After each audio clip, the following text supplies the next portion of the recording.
उन लोगों के जो इस ज्ञान को थोड़ा सा भी समझ पाते हैं, क्योंकि सुनना तो आसान है, आए बैठे 1 घंटा सुन के चले गए, लेकिन ये समझ में केवल उसके आता है जिस पर मालिक ने मोहर लगाई होती है।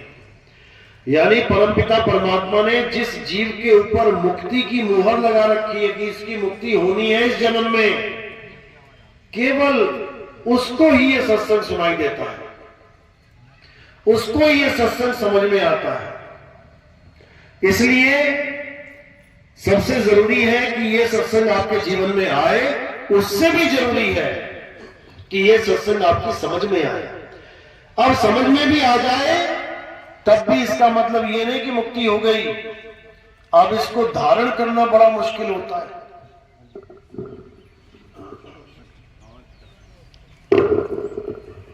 तो उससे भी जरूरी होता है कि इस ज्ञान को आप धारण कर पाए। धारण करना उससे भी मुश्किल है। क्यों मुश्किल है? कारण क्या है? लोक लाज। कि अगर मैंने इस मूल ज्ञान को धारण कर लिया तो मेरे मंदिर छूट जाएंगे, मेरे देवी देवता छूट जाएंगे, मेरी मस्जिद छूट जाएगी, मेरी नमाजें छूट जाएंगी, मेरा गुरुद्वारा छूट जाएगा, वाणियों के पाठ पठन छूट जाएंगे, मेरा चर्च छूट जाएगा, ये जाके इतवार को प्रेयर करना सब छूट जाएगा। लोग क्या कहेंगे? लोग क्या कहेंगे कि आज तक तो ये मंदिर जाता था, रोज सुबह पूजा करता था, अब ये मंदिर ही नहीं जाता, ये तो लगता है मुसलमान हो गया। ऐसे ऐसे विचार आने लग जाएंगे। और याद रखना, ये विचार तुम्हारा मन ही पैदा कर रहा है। ये मन और माया कभी नहीं चाहते कि एक भी जीव इस माया जाल से मुक्त हो जाए। एक भी जीव, यानी हर जीव के लिए ये पूरा झगड़ा करते हैं, ये पूरा जाल बिछा के रखते हैं। बड़े बड़े देवी देवता नहीं बच पाए इस माया से, एक आम जीव तो क्या बचेगा। एक बार नारद मुनि ने सोचा, रोज जाते थे विष्णु जी के पास दर्शन करने, लक्ष्मी पैर दबा रही है, विष्णु जी आराम से लेटे भजन कर रहे हैं अपना। अब नारद मुनि सोच रहा है कि देखो, 3 लोक के स्वामी भगवान ये भी माया से नहीं बच पाए। ये देखो साथ में माया बैठा रखी है, पैर दबा रही है। मैं देखो माया से बच गया, मैं बाल ब्रह्मचारी, मेरे ऊपर माया ने जाल नहीं फेंका, मैंने उसके जाल को किनारे कर दिया, मैं फंसा ही नहीं। ऐसी सोच रखते हुए विष्णु जी के पास जाकर ये बात करने लगे कि महाराज जी, मुझे तो लगता है इस पूरे ब्रह्मांड में अकेला मैं ही हूं जो माया से बचा हुआ है। पूरा दिन आपका नाम जपता हूं, नारायण नारायण नारायण। आप भी नहीं बच पाए माया से। तो विष्णु जी का बिल्कुल सही बात है भाई, बिल्कुल सत्य वचन। हमारे पास माया है, लक्ष्मी का रूप है, तुम तो पूरे पूरे बच गए, बहुत बढ़िया। जाओ नारद, अपने धाम पे जाओ। अब नारद जब वापस जाने लगा, गर्भ में फूला नहीं समारा कि भगवान जी ने मोहर लगा दी है कि मैं तो बच गया माया से। रास्ते में एक महल दिखाई देता है। अब वो महल दिखाई देता है तो नारद मुनि सोचता है, भाई रोज जाता हूं इस रास्ते से, आता जाता हूं, आज तक नहीं दिखाई दिया ये महल, ये कहां से आ गया? शायद मेरी दृष्टि ना पड़ी हो, जाके तो देखूं यहां कौन रहता है। अब वहां पहुंचे तो वहां देखा एक सुंदर सी कन्या राजकुमारी पेड़ों में पौधों में जल दे रही है।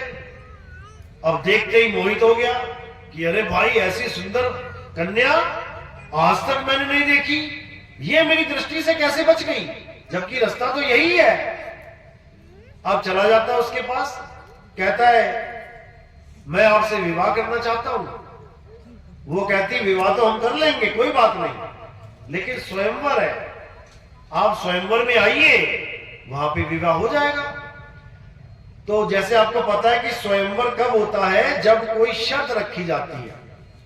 स्वयंवर में कोई ना कोई शर्त रखी जाती है। जैसे सीता का स्वयंवर हुआ तो क्या शर्त थी वहां पे? धनुष तोड़ने। जो धनुष तोड़ेगा शिव जी का, जब द्रौपदी का स्वयंवर था वहां पर क्या शर्त थी कि जो घूमती हुई मछली की आंख में तीर मारेगा वो भी नीचे तेल में देख के उसको लेके वो जीतेगा, वही उसको लेके जाएगा। अब वो पूछता है कि तुम्हारे स्वयंवर में शर्त क्या है? वो कहती है भाई मेरे स्वयंवर में शर्त ये है कि जो 3 लोग का सबसे सुंदर आदमी होगा, सबसे सुंदर राजकुमार होगा, मैं उसके साथ शादी करूंगी। अब नारद बड़ा खुश, कहता बहुत बढ़िया, पता लग गया। अब अपनी दिव्य दृष्टि से देखता है पूरे संसार में सबसे सुंदर कौन? बार बार विष्णु जी का चेहरा आ रहा है सामने कि विष्णु जी से हरि से सुंदर कौन है? कोई भी नहीं। अब पहुंच गया हरि के पास, महाराज जी दया करो। कहते क्या हुआ? कहते बस एक दिन के लिए आपका हरि रूप चाहिए मुझे, एक दिन के लिए आपका रूप चाहिए, मुझे दे देना जब मैं मांगू। कहते ठीक है तथास्तु। आ गया स्वयंवर का दिन, मांग लिया प्रभु अपना हरि रूप दे दो, मिल गया, चले गए स्वयंवर में। अब जब सहेलियों के साथ आए राजकुमारी तो उसको देख के हंस के आगे बढ़ जाए। वो सोचे ऐसा क्या हो गया भाई, ये मेरे गले में माला क्यों नहीं डाल रही? जबकि स्वयंवर की शर्त तो ये थी जो सबसे सुंदर होगा उसके गले में माला डलेगी। तो मैं तो विष्णु जी का रूप लेके बैठा हूं, मेरे गले में माला क्यों नहीं डाल रही है? फिर थोड़ा सा और आगे जाके बैठ जाता है, जगह मिलती है, फिर उसको देख के हंस के आगे बढ़ जाती है, फिर और आगे चला जाता है। 4-5 बार जब ऐसा हो जाता है तो वो रोक के पूछ ही लेता है कि हे कन्या तुझे मेरा सुंदर रूप नहीं दिखता क्या? कहती है अरे बंदर तू जा यहां से, यहां राजकुमारों का स्वयंवर है, यहां बंदरों का कोई काम नहीं। वो कहता है क्या बात कर रही है? जाते हैं गंगा नदी पे, देखते हैं क्या, अपना चेहरा पानी में देखते हैं, ये तो बंदर का चेहरा दे दिया मुझे विष्णु जी ने, क्योंकि हरि रूप हरि बंदर को भी कहते हैं, बंदर का रूप मिल गया उसको। तो वहीं पर जल लेके भगवान को ही श्राप दे देते हैं। क्या श्राप देते हैं? कि जैसे तूने मुझे एक स्त्री के लिए तड़पाया है, वैसे ही तुम भी एक स्त्री के लिए तड़पोगे, रोगे, चीखोगे, चिल्लाओगे, लेकिन तुम्हें तड़पना पड़ेगा। तो क्या, कौन सा जन्म लिया फिर? राम जी का जन्म लिया। राम जी का जन्म लेके सीता को जब हरण कर लिया गया तो जंगल जंगल में रोते चीखते चिल्लाते उस वियोग को सहन करते हुए अपना कर्म भोग किया। जो कर्म किया था उसका फल मिला, तो उस कर्मों के फल का भोग किया, यानी अपना किया भरा वहां पे। तो आदमी सोचता है कि मेरा किया मुझे नहीं मिलेगा, मैं कुछ भी कर दूं, मैं मुर्गी काट दूं, मैं बकरा काट दूं, मैं मीट खा लूं, मुझे कोई फर्क नहीं पड़ेगा। तुम्हारी हालत खराब हो जाएगी।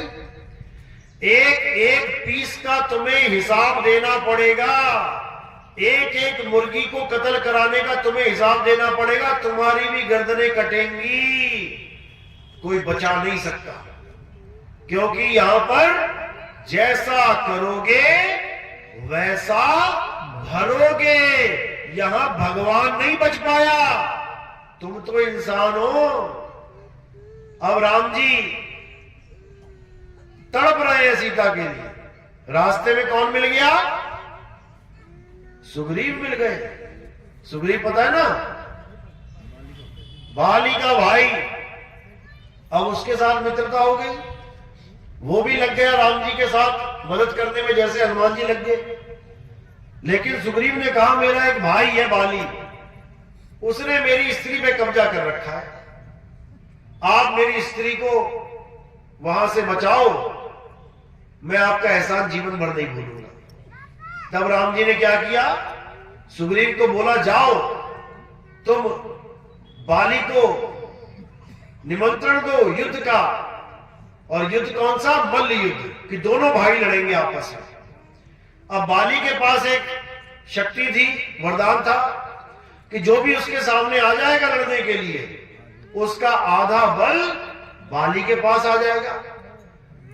इसी वरदान के कारण रावण को बाली ने 6 महीने बाह में दबा के रखा कांख में। 6 महीने तक रावण को, क्यों? आधा बल रावण का इधर आ गया। माना बाली 1 रुपया है, रावण 100 रुपया है, तो 100 रुपए का आधा 50 रुपया इधर आ गया, तो 50 और 1 51, और उधर रह गया 50। अब पिटेगा ही। तो रावण ने 6 महीने मार खाई उससे।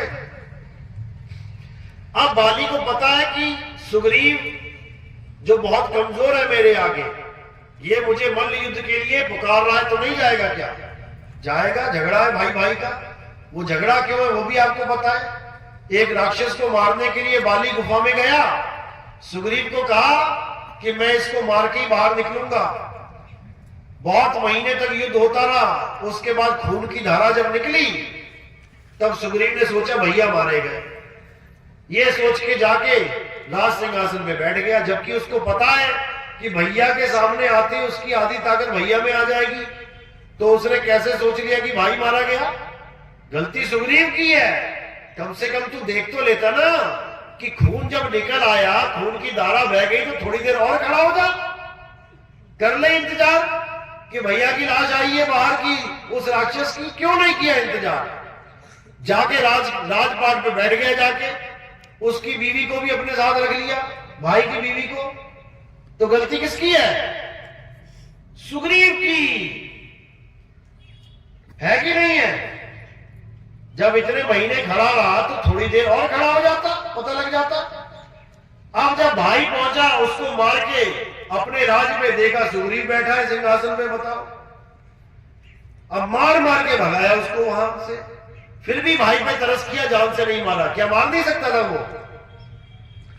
क्या बाली सुग्रीव को जान से नहीं मार सकता था? मार सकता था, लेकिन फिर भी केवल हाथ पैर घुसे मार के दौड़ा दिया उसको कि जा भाग यहां से, बचा ले अपनी जान। अब वो राम जी से मदद मांग रहा है कि मेरे भाई से मेरा राज, मेरी बीवी छुड़वा दो। अब राम जी ने क्या किया कि जाओ उसको ललकार लो। ललकार लिया उसको आके। दोनों भाई लड़े, सुग्रीव और बाली। खूब मारा, खूब मारा। तो क्या जान से मार दिया? नहीं मारा जान से। फिर भी भाई ने भाई को नहीं मारा और उसको अधमरा छोड़ के, यानी हाथ पैर उसके सही से तोड़ के, कहने को तोड़ के, तोड़े नहीं है, केवल उसको दबा दिया, हरा दिया।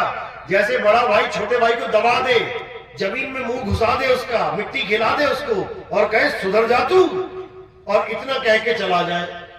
यानी उसके दिल में अभी भी भाई के लिए प्रेम है, तभी तो जान से नहीं मार रहा।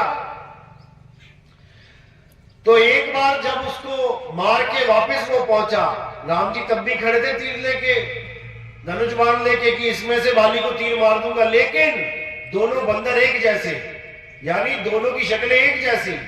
राम जी पहचान ही ना पाए कि तीर किसको मारूं। दोबारा फिर राम जी ने बोला कि सुग्रीव अब जाओ, दोबारा बुलाओ उसको। वो कहता मैं ना जाता जी, बड़ी मुश्किल से तो जान बची है, मार मार के उसने तो भूत बना दिया। तब राम जी ने कहा तुम ऐसा करो, गले में माला पहनो, गले में माला पहनो, तब मैं पहचान जाऊंगा कि तुम कौन हो। और जब उसने, सुग्रीव ने बाली को बुलाया, दोबारा युद्ध होने लगा, तो राम जी ने पेड़ के पीछे से छुप के तीर मार दिया। अच्छा किया या बुरा किया? महान काम किया? महान काम किया क्या? नहीं। छुप के तीर मार दिया, महान काम किया? नहीं। ये गलत काम किया, ये मर्यादा भंग करी। मर्यादा, पुरुषोत्तम ने मर्यादा भंग करी, इसका उन्हें श्राप मिला। नहीं मिला तो बताओ? मिला? मिला। हाँ या ना? मिला। मिला। किसने दिया? बाली ने दिया कि मर्यादा पुरुषोत्तम राम, तुम काहे के मर्यादा पुरुषोत्तम हो? तुमने क्षत्रिय मर्यादा भंग करी है। मैं भी क्षत्रिय हूं, मैं भी युद्ध करता हूं। मेरे गुरुदेव ने मुझे बताया कि निहत्थी स्त्री पे, बालक पे और निहत्थे आदमी पे वार नहीं करना है। जब दो लोग आपस में लड़ रहे हो तो बीच में से तुमने वार नहीं करना है। तुमने ये मर्यादा भंग करी, मैं तुम्हें मर्यादा पुरुषोत्तम नहीं मानता, जाओ मैं तुम्हें श्राप देता हूं कि जैसे तुमने मुझे तीर मारा है मैं भी तुम्हें तीर मारूंगा, तुम्हारी मृत्यु का कारण मैं बनूंगा। दिया कि नहीं दिया? दिया। तो फिर जयकारा किसके लगाते हो तुम लोग? जो मर्यादा भंग करता है उसका जयकारा लगाते हो? सोचो, मर्यादा जो कभी भंग ना करे जयकारे उसके लगते हैं, जो मर्यादा ही भंग कर दे उसके जयकारे लगने चाहिए क्या? नहीं लगने चाहिए। उसी एक तीर की वजह से कृष्ण जी का जन्म लेना पड़ा। और कृष्ण जी की मृत्यु कैसे हुई? उसी बाली ने कृष्ण जी के पैर में तीर मारा, तब प्राण त्यागे उन्होंने। समझो इस बात को। जिसके जयकारे लगाने तुम्हें तो पता भी नहीं है वो है कौन। तुम पता नहीं किसके जयकारे लगा लगा के अपना जीवन जी के चले जाओगे। जयकारे किसके लगाने तुम्हें पता है? तुम्हें पता है किसकी भक्ति कर दी है? केवल हिंदू धर्म में पैदा हो गए तो राम जी की भक्ति करने लग गए। इसी को समझना है, किसकी कर दी है। अब समझो किसकी कर दी है। हे अर्जुन, परमात्मा वो है जिसको अस्त्र शस्त्र काट नहीं सकता, जिसको अग्नि जला नहीं सकती, जिसको वायु सुखा नहीं सकती, जिसको जल भिगो नहीं सकता। कौन है वो बताओ जरा? आत्मा। हे अर्जुन, आत्मा अजन्मा है, आत्मा नित्य है, आत्मा शाश्वत है।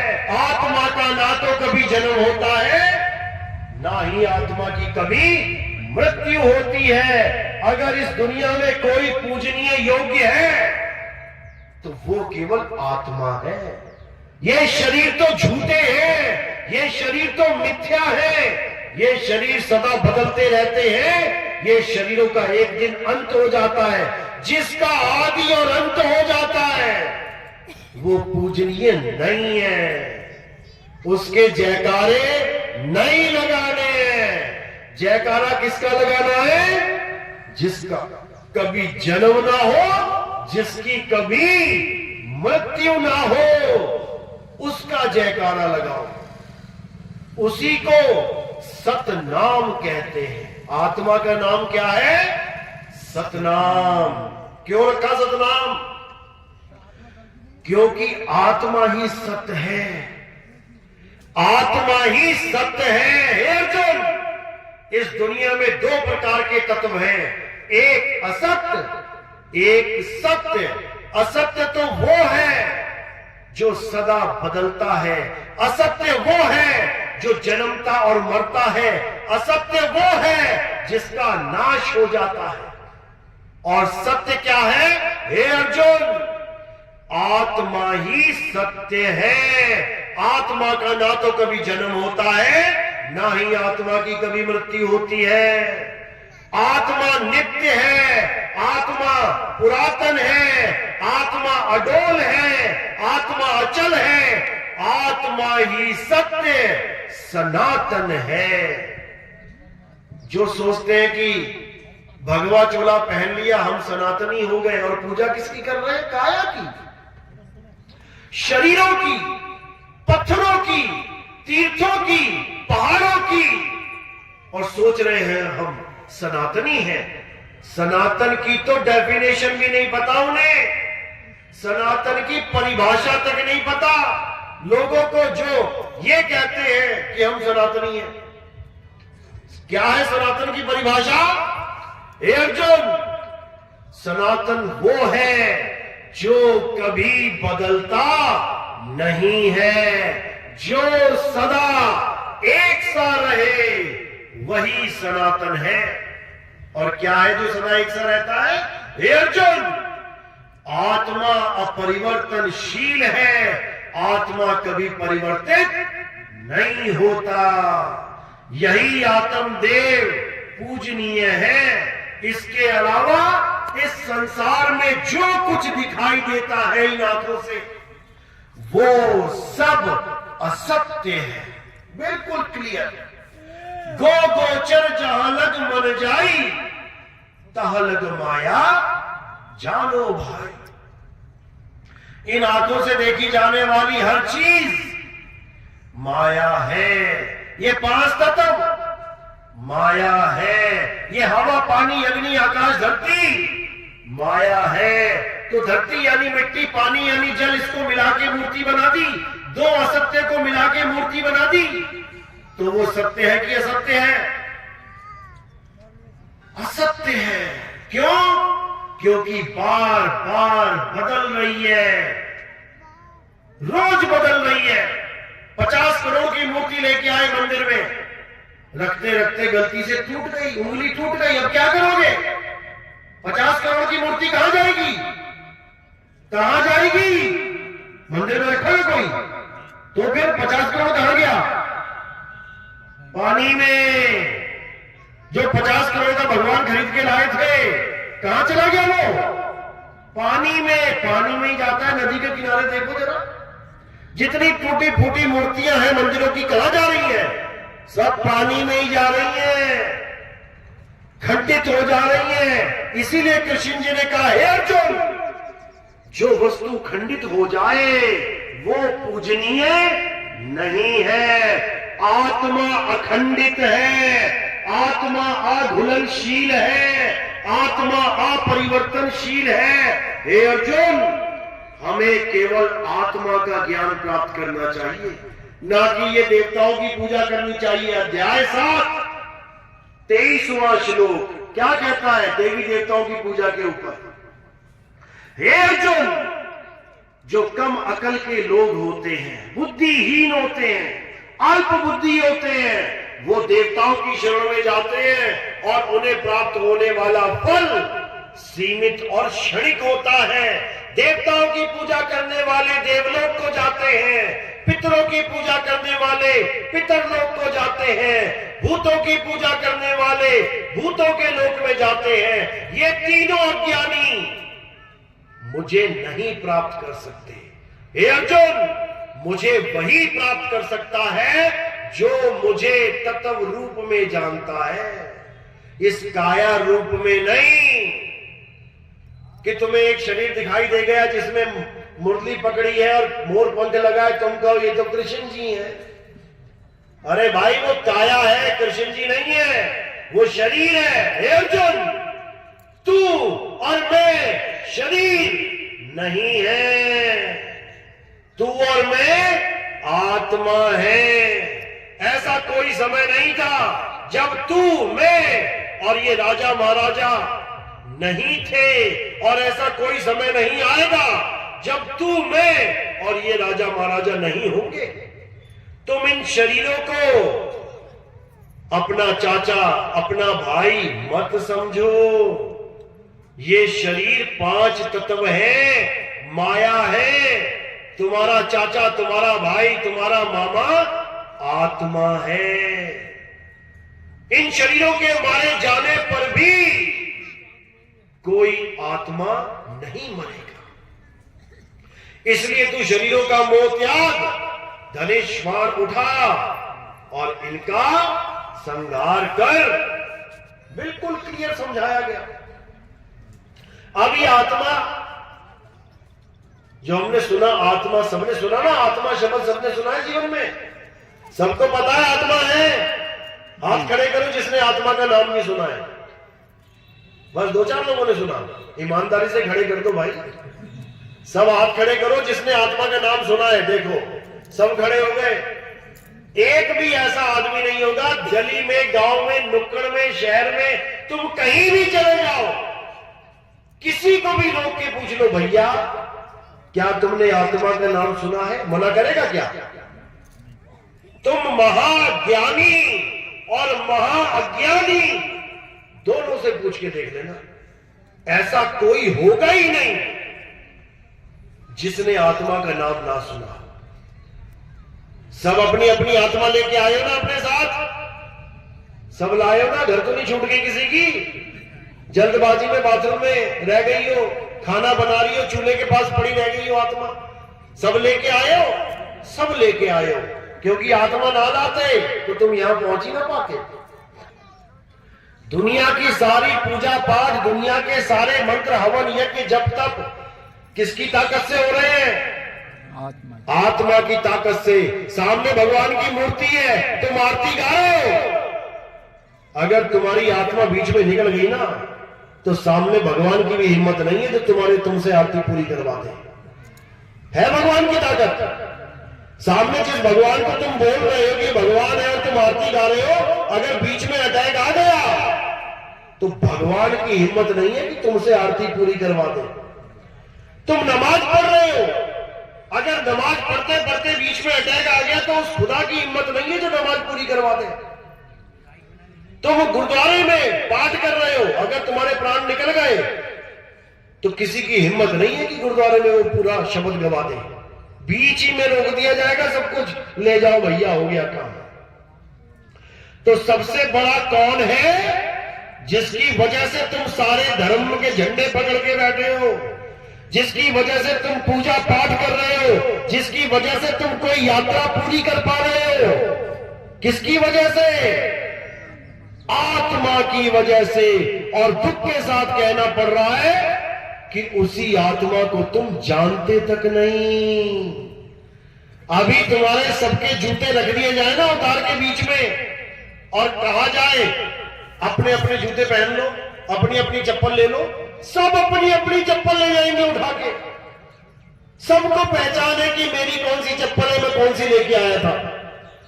अभी सबकी पगड़ी उतार के रख दी जाए या कमीजें उतार के रख दी जाए, बोला जाए अपना अपना स्वेटर कमीज उठा लो, सब उठा ले जाओगे अपनी अपनी पहचान के, क्योंकि तुम साथ लेके आए हो। अभी सबके मोबाइल रख दिए जाए कि अपना अपना मोबाइल उठा लो, सब उठा लोगे अपना अपना मोबाइल, क्योंकि तुम मोबाइल साथ लेके आए हो, तुम्हें पहचान है।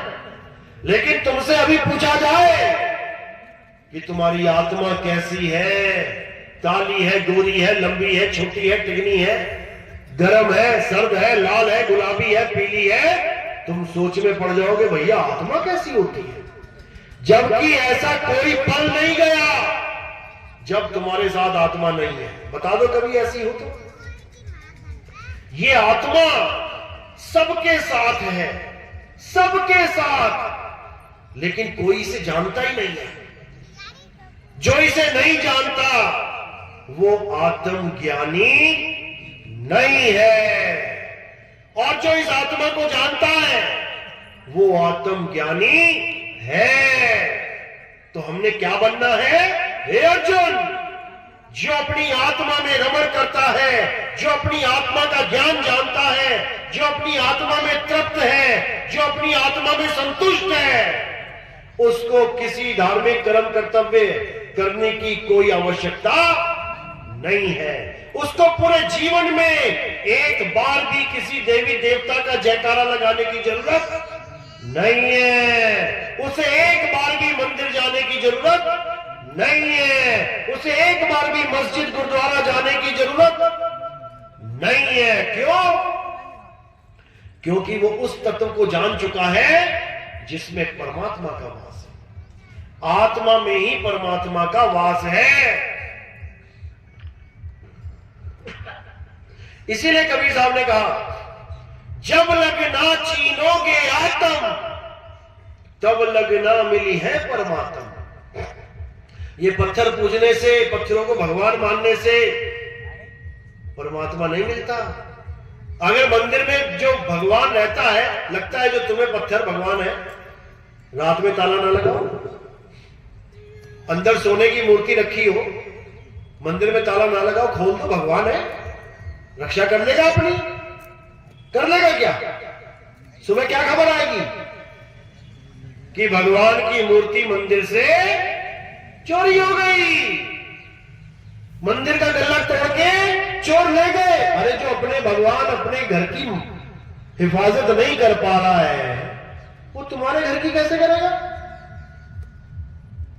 अगर भगवान घर में रहता, मंदिर में रहता, सोमनाथ का मंदिर 17 बार लूट लिया गया। तुम्हारे घर में कभी चोरी हुई होगी एक आधी बार, 2 बार हो गई होगी। तुम भी इतने होशियार हो कि 17 बार चोरी नहीं होने दूंगा मैं, कुछ ना कुछ इंतजाम कर लोगे। लेकिन भगवान सोमनाथ के मंदिर में 17 बार मुसलमानों ने, विदेशियों ने डाका डाला और चोरी करके ले गए। क्यों नहीं रोक पाया भगवान? क्यों नहीं रोक पाया? क्योंकि मंदिर में भगवान नहीं रहता।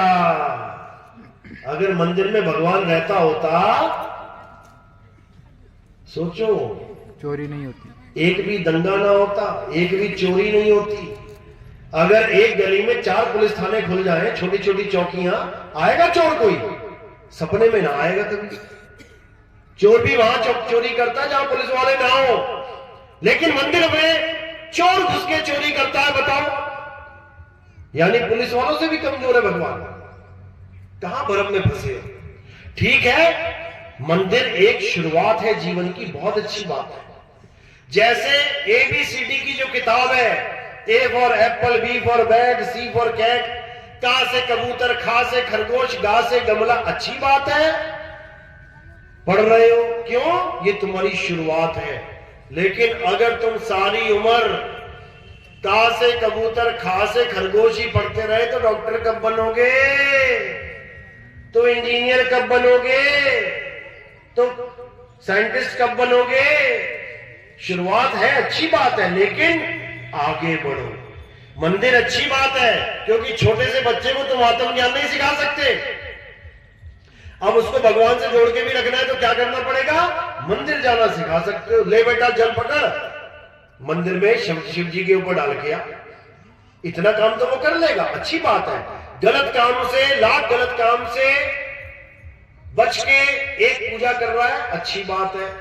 लेकिन सारी उम्र वो पत्थर को ही भगवान मान के बैठ जाए, गलत बात है, क्योंकि भगवान कभी पत्थर के थे ही नहीं। बता दो कौन सा भगवान पत्थर का था? बोलो, क्या राम जी पत्थर के थे? नहीं। क्या कृष्ण जी पत्थर के थे? नहीं। बता दो अगर थे। अरे वो तो पत्थर को भी इंसान बना गए। अहिल्या को नहीं बनाया क्या? अहिल्या पत्थर की थी। पत्थर का कौन हो जाता है? जिसको श्राप लगता है। अहिल्या को श्राप लगा, वो पत्थर की होगी, भगवान ने पैर लगा के उसको इंसान बना दिया। और तुमने भगवान को ही पत्थर बना दिया, उल्टा काम कर दिया तुमने। बताओ, विवेक लगाओ, बुद्धि लगाओ। पत्थर भगवान नहीं है। भगवान कहां है? हे अर्जुन, मैं हर जीव की आत्मा में विराजमान हूं। मेरा स्थान आत्मा है, क्योंकि मैं स्वयं एक आत्मा हूं। वो आत्मा में विराजमान है हमारे, इसीलिए आत्मा अजर अमर अविनाशी है। शरीर अजर अमर अविनाशी नहीं है।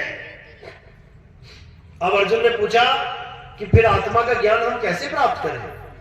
अध्याय 4 34वां श्लोक। हे अर्जुन, जो ज्ञान मैं तुम्हें समझा रहा हूं, आत्मा का ज्ञान, इसे प्राप्त करने के लिए तुम ऐसे संत की शरण में जाओ जिसने आत्मा को जान लिया है। जो आत्मा को जानता है, जो आत्म ज्ञान से परिपूर्ण है, केवल वही तुम्हें आत्मा का ज्ञान बता सकता है। एक बार आत्मा का ज्ञान हो जाने पर तुम कभी भी अज्ञान को प्राप्त नहीं होगे। यानी अब तुम्हारे अंदर आत्म ज्ञान आ गया, अब तुम अपनी आत्मा को जान गए हो। अब तुम पत्थरों में भगवान नहीं ढूंढोगे। तुम्हारे पीछे 4 गुंडे पड़ जाए तलवार लेके मारने के लिए, सामने 100 फुट की हनुमान जी की मूर्ति है और उसी के 100 मीटर दूर पुलिस थाना है, किस तरह भागोगे? बताओ, बचने के लिए कहां जाओगे? पुलिस थाने में जहां 4 आदमी बैठे हैं पुलिस वाले, या उस 100 फुट की मूर्ति के पास भागोगे, उसके पीछे छुपोगे जाके? क्योंकि हनुमान जी के पास गदा भी है। बताओ कहां जाओगे? बोलो। पुलिस थाने। हनुमान जी के पास कौन जाएगा? हाथ खड़े करो जरा। कोई नहीं जाएगा। अरे खड़े कर दो भाई, क्या पता बचा ले, भगवान है। अरे भाई अब क्यों विवेक जाग गया? हाथ खड़ा करो जिसको हनुमान जी में पूरा भरोसा है मूर्ति पे, वो मुझे बचा लेगा। देखो एक ने उठा लिया, बहुत बढ़िया, ये देखो पूरे उठ गए। जब इन्हीं के पीछे कोई पड़ेगा ना, फिर इनसे पता लग जाएगा कहां जाएंगे। याद रखना इस बात को, सुन लो, समझ लो। सबके सामने लोक लाज में उठा लेंगे हाथ, पूरे उठ जाएंगे। मंदिर में बैठा था टी सीरीज का मालिक गुलशन कुमार, मंदिर में बैठा था ना जी। किसको पता है मंदिर में बैठा था? सबसे बड़ा पुजारी था वो। इतनी कैसेटें निकाली उसने, इतनी कैसेटें निकाली जिसको सुन सुन के तुम भी भगत बन गए। पता है ना जी। उसको मारने के लिए वो लोग कहां पहुंचे? मंदिर में। मंदिर छोड़ के कहां भागा पता है तुम्हें? नहीं पता। ये कहने की बातें हैं, अभी कुत्ता पीछे पड़ जाए ना, मंदिर छोड़ के तुम आगे भाग जाओगे। ये कहने की बातें हैं, लोगों को भरमाना नहीं है, विवेक जगाना है। कुछ अच्छी बात करनी है, समझदारी वाली बात करनी है। वो हनुमान जी की मूर्ति तुम्हें नहीं बचा सकती, क्यों? वो पुलिस वाले तुम्हें बचा लेंगे, क्यों? कारण जानो इसका, क्योंकि वो हनुमान जी की मूर्ति सीमेंट से बनी है, इंसान ने बनाई है। लेकिन उन आदमियों को इंसान ने नहीं बनाया है। अब ये मत कहना कि मां बाप ने बनाया है। मां बाप ने केवल शरीर बनाया है, जो शरीर को चला रहा है वो कौन है पता है? कौन है वो? आत्मा। आत्मा। किसने बनाई है कोई माई का लाल जो आत्मा को बना दे? उस मां बाप ने नहीं बनाई आत्मा। अगर मां बाप आत्मा बना देते तो कोई बच्चा पैदा ना होता मरा हुआ। अगर मां बाप आत्मा बनाते होते, बच्चा पैदा नहीं होता मरा हुआ। आत्मा अजन्मा है, आत्मा नित्य है। जब शरीर नहीं भी होता है, दुनिया नहीं भी होती है, आत्मा तब भी होती है। गीता पढ़ो जाके, इसका सवाल का जवाब तुम्हें गीता में मिलेगा। और ये मत कह देना गीता भी झूठी है। आत्मा तब भी होती है जब आपका शरीर छूट जाता है। आत्मा तब भी होती है जब आप पैदा भी नहीं होते हो। आत्मा शरीर की कोई मोहताज नहीं है। आत्मा अजन्मा है। आत्मा कभी जन्मने में और मरने में नहीं आता। गीता पढ़ो, गीता का ज्ञान पढ़ो, समझ में आएगा। जब इस धर्म में आ ही गए हो तो हमारे धर्म में सबसे पवित्र ग्रंथ कौन सा है? गीता। गीता। अगर गीता का ज्ञान आपको नहीं समझ में आता, इसका मतलब आप इस धर्म के लायक ही नहीं हो। ये धर्म सनातन धर्म है। ये धर्म आत्मज्ञानियों का धर्म है। ये धर्म पत्थरों का धर्म नहीं है। याद रखना इस बात को। कबीर साहब कहते हैं, पाथर पूजे हरि मिले तो मैं पूजू पहाड़। अरे वासे ये चाकी भली जो पीस खाए संसार। अगर तुम्हारे जीवन में सबसे इंपॉर्टेंट पत्थर है कोई दुनिया में, तो वो कौन सा पत्थर है? मंदिरों का पत्थर नहीं है। सबसे इंपॉर्टेंट पत्थर है चक्की। चाहे कोई हिंदू है, चाहे मुसलमान, चाहे कोई सिख है, चाहे ईसाई, चाहे बौद्ध है, चाहे कोई जैन है, बिना चक्की के उसका जीवन नहीं गुजर सकता। बता दो, कोई आटा नहीं खाता है, कोई रोटी नहीं खाता। सबके जीवन में सबसे इंपॉर्टेंट पत्थर है चक्की। अगर तुम भगवान को मानना ही चाहते हो पत्थर, तो चक्की की पूजा करो। जो साहिब ने वाणी में भी बोला है, प्रमाणित किया है, पाथर पूजे हरि मिले। पत्थर कौन पूछता है? केवल हिंदू धर्म वाले। मुसलमान को पूजवा के दिखाओ जरा, ईसाई को पूजवा के दिखाओ, सिख को पूजवा के दिखाओ। पाथर पूजे हरि मिले तो मैं पूजू पहाड़। अगर पत्थर पूजने से हरि मिलता है, कौन आ गया काट। अगर पत्थर पूजने से हरि मिल जाए तो सारे धर्मों को मिल जाए। केवल हिंदू धर्म क्यों कर रहा है काम? पत्थर पूजने से हरि नहीं मिलेगा। अपनी आत्मा में परमात्मा को ढूंढने से हरि 100% मिलेगा। हरि का नाम हरि क्यों रखा है? जिसके कारण आपकी ये काया हरी भरी है। ये आपकी जो काया हरी भरी है ना, उस आत्मा की वजह से है। तुम अपनी मां को मां कह रहे हो, पिता को पिता कह रहे हो, बच्चों से प्रेम कर रहे हो, उसके शरीर को कुछ होने नहीं दे रहे हो, केवल आत्मा की वजह से। जैसे तुम्हारे पिता की आत्मा अलग हो गई शरीर से, तुम उसी पिता को उठा के फूंक के आ जाओ। और जीवित पिता की उंगली, जीवित मां की उंगली आग में डाल के दिखा देना, तुम मान जाओ। तुम्हें क्यों नहीं डाल पाओगे? आत्मा की वजह से। आत्मा है तो पिता के साथ पूरा प्रेम है, उंगली भी नहीं काट सकते उनकी, जला नहीं सकते। आत्मा चली गई, छोड़ दिया शरीर को, अब पूरा पिता ही उठा के तुमने फूंक दिया। तो किस चीज की महत्व है जीवन में? शरीर तो पहले भी था, मरने से पहले, मरने के बाद में, शरीर तो दोनों अवस्थाओं में है। आत्मा की वजह से सब कुछ है भाई, और तुम उसी आत्मा को नहीं जान पा रहे। हनुमान जी को जब पूछा गया कि तेरा राम कहां रहता है, तब उन्होंने कोई मंदिर का एड्रेस नहीं दिया कि वहां फलाना मंदिर में राम रहता है। क्या किया उन्होंने? अपनी छाती फाड़ के दिखाई कि मेरा राम मुझ में रहता है, तभी तो मैं चल रहा हूं। ये आत्म राम है जो सब में बैठा है।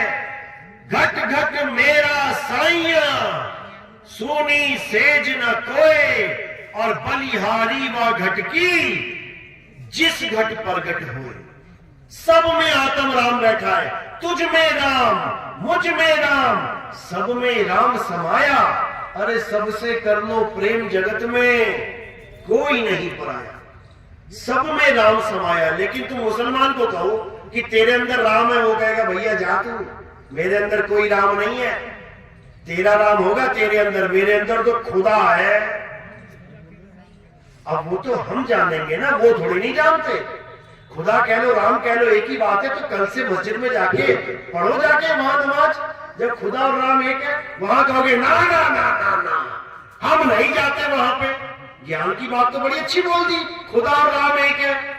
अभी दोनों गुटों में लड़ाई हो जाए, अभी डंडे सबसे पहले हमें पकड़ देंगे, वहां हम राम और खुदा को अलग अलग कर देंगे। तो ये प्रैक्टिकल ज्ञान है। असली राम कौन है? जो सब में समाया है, वो आत्म राम है।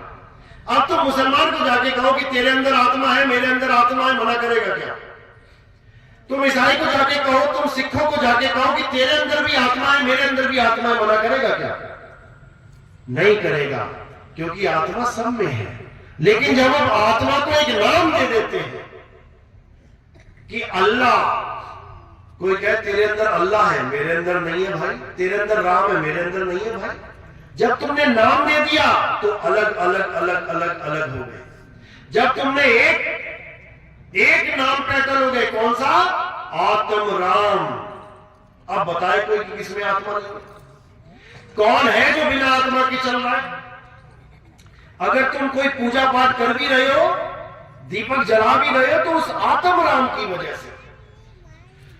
पूजनीय केवल एक है, आत्म राम। उसी को आत्म देव कहते हैं। गुरु ग्रंथ साहब में यही बोला गया है, आत्म देव पूजिए, गुरु के सहज स्वभाव। आत्म देव को पूजना है। वो आत्म देव की वजह से आपकी काया चल रही है, आप लीला कर पा रहे हो यहां पे। उसी आत्म देव की वजह से मेरी काया चल रही है, मैं लीला कर रहा हूं। उसी आत्मा की वजह से हनुमान जी की काया चल रही है, हनुमान जी लीला कर रहे हैं। उसी आत्मा की वजह से कृष्ण जी, राम जी की लीला हो रही है। उसी आत्मा की वजह से रावण चल पा रहा है। उसी आत्मा की वजह से कुंभकर्ण, मेघनाथ अपनी लीला कर रहे हैं। उसी आत्मा की वजह से सारे संत महात्मा लीला कर रहे हैं। हमें शरीरों को त्याग के आत्मा को प्रेम करना चाहिए। जिस आत्मा की वजह से राम जी खड़े हैं, जिस आत्मा की वजह से कृष्ण जी खड़े हैं, जिस आत्मा की वजह से रावण, कुंभकर्ण, मेघनाथ, रविदास जी, मीराबाई, कृष्ण जी, आप, हम खड़े हैं, उस आत्मा को जानना चाहिए। उस आत्मा को जानने के बाद तुम्हारे सारे भ्रम टूट जाएंगे। तुम्हें समझ में आ जाएगा कि मैं शरीर नहीं हूं। जब मैं शरीर नहीं हूं तो राम जी शरीर कैसे हो सकते हैं? शरीर तो नाशवान है। अगर मैं शरीर नहीं हूं, मैं आत्मा हूं, मैं अविनाशी हूं, तो राम जी कैसे शरीर हो गए? तो कृष्ण जी कैसे शरीर हो गए? शरीर तो नाशवान है भाई। गाते भी है, ईश्वर अंश जीव अविनाशी। देखो कितनी जल्दी बोल दिया अविनाशी। अरे अविनाशी होके पत्थर को भगवान मान रहे हो, जिसका नाश हो जाएगा, टूट जाएगा, बिखर जाएगा, तो फिर अच्छा काम हो रहा है या नीचे जा रहे हो? जब तुम अविनाशी हो तो कम से कम ऐसे भगवान की पूजा करो जो अविनाशी हो। तुम उसकी पूजा कर रहे हो जिसकी उंगली टूट गई तो उठा के मंदिर से बाहर कर दिया। इसको समझो, ये एक जन्म मिला है तुम्हें, इस एक जन्म में उस अविनाशी को ढूंढ लो जिसके तुम अंश हो। तुम पत्थर के अंश हो क्या? पत्थर से पैदा हुए हो क्या? ईश्वर अंश जीव अविनाशी, जब उसका एक छोटा सा अंश अविनाशी है तो वो सोचो क्या होगा, और तुम क्या बना बैठे हो उसे। उस आत्म देव को जानो, तब समझ में आएगा वो क्या है। नहीं तो ये जीवन बर्बाद हो जाएगा मेरे भाई। उसके बाद 1,84 खड़ी है सामने। एक ऋषि था, पूरा दिन पूजा पाठ करता था, पूरा दिन मंत्र जपता था, हरे राम हरे कृष्ण ओम नमो भगवते वासुदेवाय राम रामाय रामा। पूरा दिन वेद पुराण पढ़ता रहता था। पढ़ते बूढ़ा हो गया तो देखा कि एक दिन उसके आश्रम में एक हिरण का बच्चा आ गया। अब हिरण का बच्चा आ गया तो उसको बड़ा प्यारा लगा। अब खूब घास खिलाए, इतना प्यार बढ़ गया, हर समय हिरण का बच्चा याद आने लगा उसको। एक दिन बैठा हुआ भजन में नाम जप रहा है, एकदम मौत ने दरवाजा खटखटा दिया। चल भाई तेरा टाइम हो गया। अब उसका ध्यान एकदम कहां गया? हिरण के बच्चे में।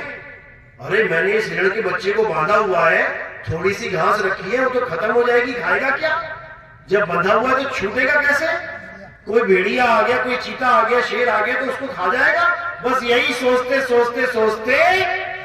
प्राण त्याग दिए।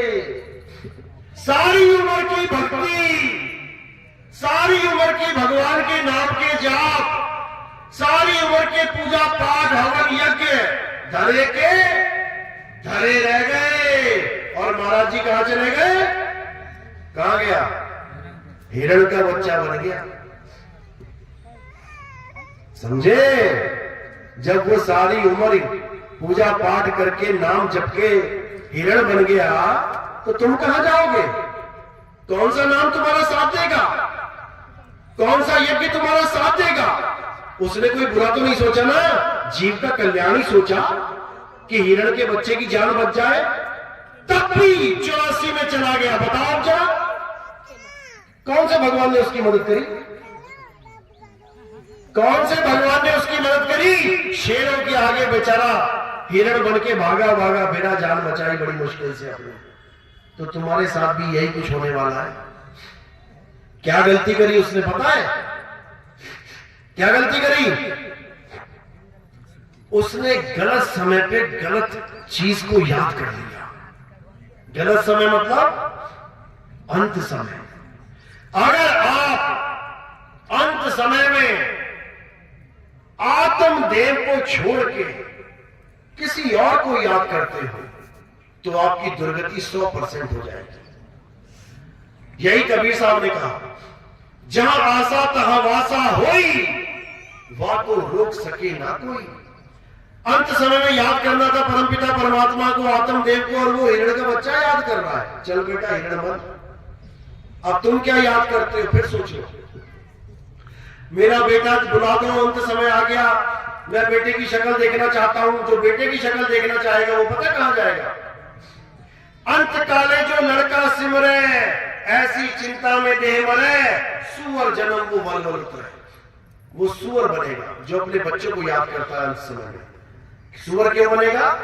क्योंकि एक बार में 20-20 बच्चे हो जाएंगे। फिर बच्चे चाहिए, ले ले बच्चे। 5 बार बच्चे हो गए तो पूरी कौरवों की फौज इकट्ठी हो जाएगी। 20-2500 ले लो बच्चे। कितने चाहिए? जो पैसा याद करेगा, खेत खलियान याद करेगा, माया याद करेगा। अंत काले जो लक्ष्मी सिमरे, ऐसी चिंता में देह मरे, प्रेत सर्प जुनू बल उतरे। देखो खजानों में, गड्ढों में देखो, घड़ों पे देखो सोने के अशरफियों पे सांप बैठे हैं, ये दुर्गति हो जाएगी। तो अंत समय में केवल आत्मा को याद करना चाहिए, आत्मा के अलावा कुछ याद नहीं आना चाहिए। लेकिन कैसे आएगी आत्मा याद? जब तुम्हारे जीवन में कोई आत्मज्ञानी गुरु आ जाएगा, आत्म ज्ञान देगा, तब तुम्हें समझ में आएगा कि आत्मा क्या चीज होती है, आत्मा का ध्यान कैसे किया जाता है। और जो अंत में आत्मा का ध्यान करेगा वो स्वयं आत्मा ही हो जाएगा। अब उसे यमदूत नहीं पकड़ सकते, अब उसे आग जला नहीं सकती, अब उसे वायु सुखा नहीं सकती, अब उसे जल भिगो नहीं सकता, अब वो कभी भी गर्भजून में नहीं आएगा, उसकी मुक्ति सदा सदा के लिए हो जाएगी। यही गीता का अनमोल ज्ञान है। अध्याय 3 17वां श्लोक पढ़ो। हे अर्जुन, जो अपनी आत्मा में रमण करते हैं, जो अपनी आत्मा में तृप्त हैं, जो अपनी आत्मा में संतुष्ट हैं, उनको किसी दूसरे की पूजा करने की जरूरत नहीं पड़ती, उनको किसी पर निर्भर रहने की जरूरत नहीं पड़ती। वो महापुरुष स्वयं आत्म सिद्ध हो जाता है। और जो अपनी आत्मा को जान लेते हैं, हे अर्जुन, वो मुझे भी जान जाते हैं कि मैं क्या हूं, मैं शरीर नहीं हूं। जो तुम ये मान बैठे हो कि मैं 2 हाथ 2 पैर वाला हूं, बिल्कुल नहीं। ये तो मेरी काया है, एक दिन नाश हो जाएगी। तुम केवल आत्मा को साधो, आत्मा का ज्ञान प्राप्त करो, इसके अलावा किसी को प्राप्त करने की जरूरत नहीं है। यह है गीता का अनमोल ज्ञान। और इस ज्ञान को आप बड़े आराम से समझ सकते हैं। हमारी एक पुस्तक हर हर गीता, घर घर गीता, इस पंडाल में अवेलेबल है। आपको जिसको भी वो पुस्तक चाहिए हो, वो राम सिंह जी से संपर्क कर सकता है। ये जो सामने बैठे हैं मेरे, आप इनसे गीता लीजिए और उस गीता का ज्ञान प्राप्त करें। वो सामने एक टेबल लगी हुई है, वो भगत सामने देखो, एक हाथ पे गीता उठा के खड़े हैं, बैठे हैं। आप उनसे गीता ले लीजिए और इस ज्ञान को, इस अनमोल ज्ञान को अच्छी तरह समझिए। ये वो ज्ञान है जो केवल हिंदू धर्म का नहीं है। याद रखो इस बात को। आज अंग्रेज America, Germany, Japan, France, Italy, Bhutan, पता नहीं कहां से आके ढोलकी बजाते हैं वृंदावन में आके। पता है ना ये बात? हाथ खड़े करो जिसे पता है। अंग्रेज भी आते हैं, कृष्ण कृष्ण करते हैं। क्यों करते हैं? क्या उनकी फोटो ज्यादा अच्छी लगी उनको? ये कृष्ण जी की बांसुरी वाली फोटो बड़ी मनोहर लग गई। वो किसी बांसुरी वाले को नहीं जानते, वो गीता के ज्ञान को जानते हैं, जो अलग अलग भाषाओं में ट्रांसलेट करके विदेशों तक पहुंचाई गई। जब वो गीता का ज्ञान पढ़ते हैं अपनी भाषा में, उनके पैरों से जमीन निकल जाती है और भागे आते हैं यहां पर गीता का ज्ञान पढ़ के। लेकिन यहां पर जो ज्ञानी बने बैठे हैं, वो उन्हें ढोलकी पकड़ा देते हैं। बजाओ बजाओ ढोलकी, नाचो, छलांगे मारो। बताओ, बुद्धि भ्रष्ट हो गई है। आत्म ज्ञान को प्राप्त करने के लिए ढोलकी बजाने की क्या जरूरत है? आत्म ज्ञान को प्राप्त करने के लिए 2-2, 4-4 फुट उछलने की क्या जरूरत है? आत्म ज्ञान को प्राप्त करने के लिए ये गोल गोल घूमने की क्या जरूरत है? बर्बाद कर दिया उन लोग को इन लोगों ने। वो बेचारे ज्ञान समझ के यहां तक आए कि भारत में ऐसा दिव्य ज्ञान है जिसने हमारी बाइबल फेल कर दी, जिसने सारे ग्रंथ फेल कर दिए, और यहां आके उनको ढोलकी पकड़ा दी, जीवन बर्बाद कर दिया उनका। जो ये समझ के आए थे कि आत्मा अजन्मा है, नित्य है, शाश्वत है, उनको कृष्ण जी की मूर्तियां पकड़ा दी गई। उनको कृष्ण जी के शरीरों से प्रेम करवा दिया गया, मूर्तियों से प्रेम करवा दिया गया। कितना बड़ा अन्याय हो गया उनके साथ। जो आत्मा का ज्ञान जानने आए थे, जो आत्मा अजर अमर अविनाशी है, उस आत्मा का ज्ञान तो वो दे नहीं पाए, उठा के पत्थरों के दर्शन कराने में लगा दिया। बताओ क्या बनेगा? कैसे बनेगा विश्व गुरु? विश्व गुरु तब बनेगा भारत जब पूरे विश्व की एक आत्मा, यानी जिसको विश्वात्मा कहते हैं, उस एक आत्मा जो पूरे विश्व की एक है, उस नाथ जो पूरे जग का एक है, उस जगन्नाथ, उस आत्म देव का अनुभव कराने वाला गुरु मिल जाए, तब ये भारत देश विश्व गुरु बनेगा। ये पत्थर पूजनिया नहीं बनाना था, ये पत्थर पूजनिया बना दिया। जब रामकृष्ण जी के अवतार नहीं थे, तब राम जी कृष्ण जी कहां थे? आज तुम कहते हो कि केवल राम राम राम राम का जाप कर लो, हरे कृष्ण कर लो। जब राम जी और कृष्ण जी पैदा नहीं हुए थे, तब उनका नाम कौन जपता था? तब कौन सा नाम था जिससे मुक्ति होती? आज तुम्हें राधे राधे राधे राधे करवाया जा रहा है। जब कृष्ण जी, राम जी और राधा जी पैदा भी नहीं हुई थी, तब कौन सा नाम था जपने के लिए? इसको समझना पड़ेगा। ये नाम आए कहां से? ये सारे नाम बने कैसे? ये सारे नाम बने हैं अक्षरों से। ये अक्षर कहां से बने? जब आदि मानव था। बच्चों की क्लासें देखो, 7वीं 8वीं में पढ़ाया गया अच्छी तरह। जब आदि मानव था, तब वो क्या पहनता था? कौन से कपड़े? तब वो क्या खाता पीता था? गेहूं खाता था, चावल खाता था, अनाज खाता था। उसको तो उगाना भी नहीं आता था, उसको खेती बाड़ी भी नहीं आती थी, उसको तो पता भी नहीं था कि चावल दाल कुछ होता है। जब आदि मानव था तो क्या खाता था? जो सामने दिख जाए, पेड़ पौधे फल फूल जड़ें, वही खा लेता था। और क्या खाता था? छोटे छोटे जानवरों का शिकार करके खाता था, जैसे बाकी जानवर खाते थे। ना वो कोई कपड़े पहनता था, नंगा था, ना वो कोई भाषा बोलता था, क्योंकि कोई अक्षर ही नहीं था उसके पास। 5 तत्वों में रहता था, लेकिन 4 तत्वों का ज्ञान था, एक तत्व उसको नहीं पता था। 5वें तत्व की खोज करी। कौन से तत्व की खोज करी? अग्नि की। आदि मानव ने पत्थर से पत्थर टकरा के आग की खोज करी, तब जाके उसको पता लगा कि आग भी कोई चीज है। उस वक्त उसके लिए राम हनुमान कौन थे? कौन से भगवान की पूजा करता था वो? किसकी पूजा करता था? अल्लाह की पूजा करता था। वो तो 1400 साल पहले शुरू हुआ, अल्लाह अल्लाह अल्लाह। राम जी की पूजा करा, वो तो अभी आए त्रेता युग में। आदि मानव तब से है जब से कोई भी नहीं है। कोई धर्म नहीं, कोई जात नहीं, कोई पंथ नहीं, कोई भगवान नहीं, वो तब से है। अक्षरों तक की खोज उसने करी है। आदि मानव ने अक्षरों की खोज करी है। मुंह से निकलने वाले सारे अक्षर आदि मानव ने लिपिबद्ध किए। हिंदुस्तान के आदि मानव ने 52 अक्षर पैदा किए। अंग्रेजी आदि मानव ने 26 अक्षर पैदा किए।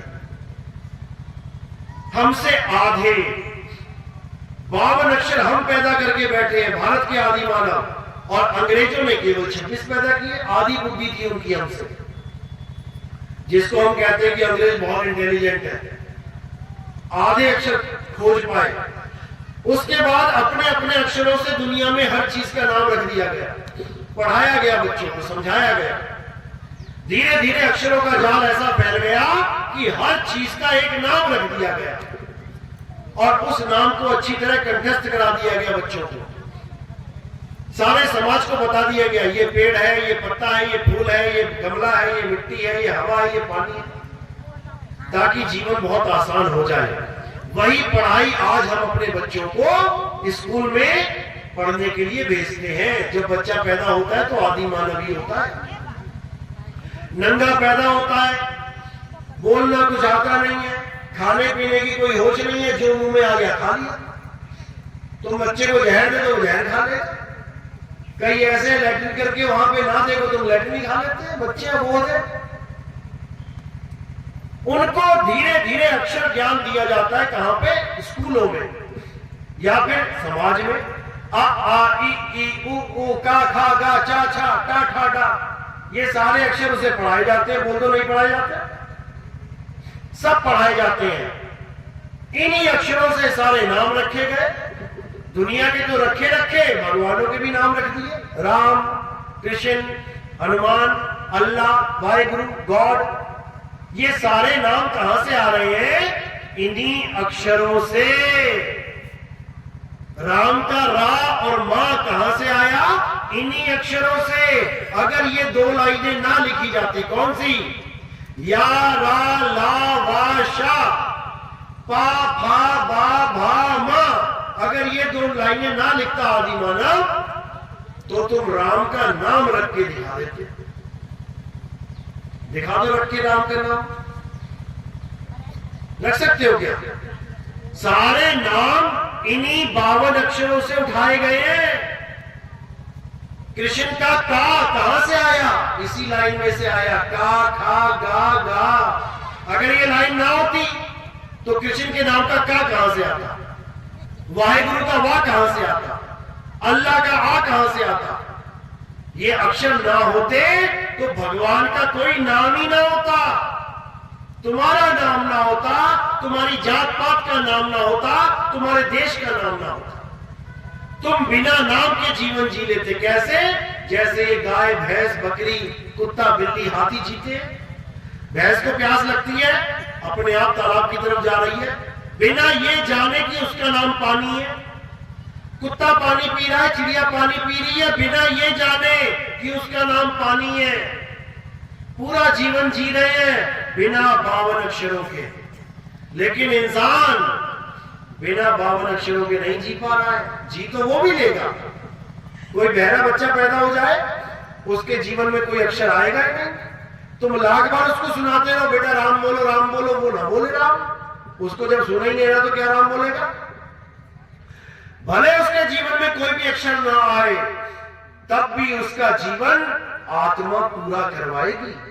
नहीं करवाएगी तो बोलो, क्या बहरा जीता नहीं है? क्या बहरा खाता नहीं है? क्या बहरा पीता नहीं? क्या बहरे की शादी नहीं होती? क्या बहरा बच्चे पैदा नहीं कर सकता? बहरा एक बार भी भगवान का नाम नहीं ले पाएगा, क्योंकि उसको पता ही नहीं है मैं नाम कौन सा लूं। जब कोई अक्षर ही नहीं सुना जीवन भर में, उसके लिए भगवान कोई अक्षर का नाम है ही नहीं। फिर भी उसको आत्मा का ज्ञान हो सकता है अगर उसे संकेत मिल जाए तो। बहरा केवल एक ही भाषा जानता है। कौन सी? बहरों का अखबार में समाचार आता है, जैसे तुम समाचार सुनते हो ना, बुलेटिन, ऐसे बहरों के भी समाचार आते हैं। और तुम देखते भी रहोगे ना, तुम्हें पता ही लगेगा कि क्या बता रही आधे घंटे में। और बहरा पूरा समाचार सुन लेगा। कैसे पता है? कैसे? इशारों से। एक लड़की बैठ जाएगी आगे, ये 2-4 हाथ ऐसे घुमा के चली जाएगी, आधे घंटे में बहरा सारी कहानी समझ जाएगा उसकी। ये क्या बता रही है? तुम कहोगे अरे बाप रे ये क्या बोल रही है। कान वाले फेल हो जाएंगे वहां पे, और बहरा पूरा ज्ञान समझ लेगा इशारों से। इसी प्रकार इशारों के द्वारा हर जीव आत्मा का ज्ञान प्राप्त कर सकता है। इशारे के द्वारा प्राप्त होता है वो। उसको सैन कहते हैं। कान से प्राप्त नहीं होता वो। उसको सैन बैन कहते हैं। बैन यानी ज्ञान, सैन यानी इशारा। हम वासी वा देश के जहां जात वर्ण कुल नहीं, शब्द मिलावा हो रहा देह मिलावा नहीं। अगर परमात्मा को पाना चाहते हो, पहले तो देह को किनारे कर दो। किसी भी देह की पूजा नहीं करनी है। कोई कहे मैं राम जी की पूजा करूंगा, हनुमान जी की पूजा करूंगा, तो वो देह की पूजा कर रहा है। देह तो खंडित हो जाती है, देह पैदा होती है, देह बार बार बदलती है। देह में कोई भी तीर घुस सकता है, देह में कोई भी चाकू घुस सकता है, देह चक्र के द्वारा कट सकती है, आग में झुलस सकती है, पानी से गल सकती है। इसलिए देह भगवान, देह परमात्मा नहीं है। हम वासी वा देश के जहां जात वर्ण कुल नहीं, शब्द मिलावा हो रहा देह मिलावा नहीं। अब शब्द क्या है? शब्दों में भी बड़ा झोल झाल है। कैसे? कोई कह रहा है शब्द अल्लाह वाहिगुरु, अल्लाह से मुक्ति होगी। कोई कह रहा है शब्द वाहिगुरु से मुक्ति होगी, कोई कह रहा है राम शब्द से मुक्ति होगी, कोई कह रहा है जय कृष्ण से मुक्ति होगी, कोई कह रहा है फलाने से, कोई कह रहा है ढिकाने से मुक्ति होगी। अब शब्दों का इतना बड़ा जाल फैला हुआ है, अब क्या करें? हिंदू को राम प्यारा, मुसलमान को अल्लाह, सिख को वाहिगुरु प्यारा, ईसाई को गॉड। अब क्या करें? कौन से शब्द से मुक्ति होगी? अब साहिब क्या कह रहे हैं? हम वासी व देश के जा जात वर्ण कुल नाही, अरे सैन मिलावा हो रहा शब्द मिलावा नहीं। सैन के द्वारा जो तुम्हें ज्ञान करवा दे इशारे से, जैसे कोई कहे गुरुजी मुझे पानी प्राप्त करना है, तो दो प्रकार के गुरु मिलेंगे। एक कहेगा बेटा जप, पानी पानी पानी पानी पानी, वो 100 साल पानी पानी जपता रहे, क्या उसे पानी मिल जाएगा? गर्दन तो घुमा दोगे ऐसे। अभी मैं कहूं राम कैसे मिलेगा, राम राम करके, तब गर्दन ऐसे घूम जाएगी ऐसे। पानी पानी करके पानी मिलेगा तो ऐसे घूमेगी, और राम राम करके राम मिलेगा तो ऐसे घूमेगी। दिक्कत ये है, जबकि दोनों में ही ऐसे घूमनी चाहिए। ना पानी पानी करके पानी मिलेगा, ना सोना सोना जबके सोना मिलेगा, ना चांदी चांदी जबके चांदी मिलेगी, ना राम राम जबके राम मिलेगा, ना श्याम श्याम जबके श्याम मिलेगा, ना सोहंग सोहंग जबके सोहंग मिलेगा। कैसे मिलेगा पानी? इशारे से। अगर मटका वहां रखा है पर्दे के पीछे, कोई मुझे पूछे भैया पानी कहां है, मैं क्या कहूंगा? इशारे से। एक बार भी नहीं जपना पड़ेगा पानी पानी, सीधे मेरे इशारे पर पहुंच जाएगा। कहां इशारा कर रहा है? कोई पूछेगा पानी कैसे मिलेगा? इशारे से, कि जमीन के नीचे मिलेगा। बेटा खुदाई चालू कर, खोद खोद के खोद खोद के खोद खोद के पूरे विश्वास के साथ बिना रुके अगर उसने खुदाई चालू रखी तो 100% उसे पानी मिलेगा, बिना एक बार भी पानी का नाम जपे। इसीलिए कबीर साहब कह रहे हैं, वो तो कहां ढूंढे रे बंदे, मैं तो तेरे पास में, ना मंदिर में, ना मस्जिद में, ना काबे कैलाश में, ना मैं जप में, ना मैं तप में, ना एकांत निवास में, खोजी होए तुरंत मिल जाऊं एक पल की तलाश में। और कहे कबीर सुनो भाई साधो, मैं तो हूं विश्वास में। अब कोई ये मत सोच लेना कि मैं तो पत्थर पे विश्वास करके बैठा हूं तो मेरा भगवान उसमें है। विश्वास नहीं, मतलब विश्वास करना है लेकिन अंधविश्वास नहीं। अंधविश्वास वो होता है जो बिना परख के कर दिया जाए। बिना परखे किसी में विश्वास कर लो, वो अंधविश्वास है। इसको समझ लो, परमात्मा का वास हमारी आत्मा में है। आत्मा में रमण करना है। जिसके पास मोबाइल है, अध्याय 3 17वां श्लोक घोट के पी जाओ। तुम्हारे जीवन में गीता का ज्ञान, ये अनमोल ज्ञान तुम्हारे जीवन को बदल के रख देगा।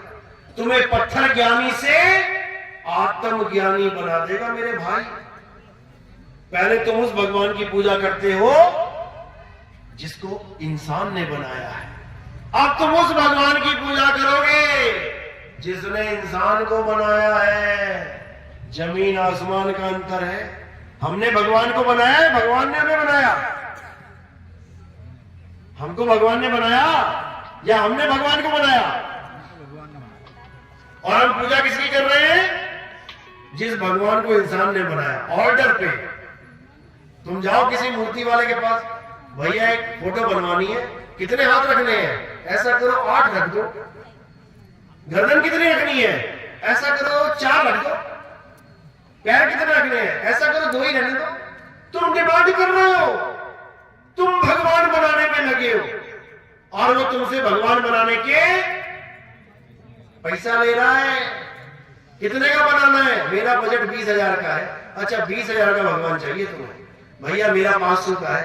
कोई बात नहीं, सस्ते में मिल जाएगा, 20 रुपए का भी मिल जाएगा। देखो जाके छोटी छोटी मूर्तियां 20 रुपए की। अब तुम 20 रुपए का भगवान रख के तुम कह रहे हो भगवान 20 करोड़ की लॉटरी लग जाए मेरी, बताओ। 20 रुपये के भगवान से तुम 20 करोड़ की लॉटरी मांग रहे हो, खड़े होके, शर्म नहीं आती तुम्हें?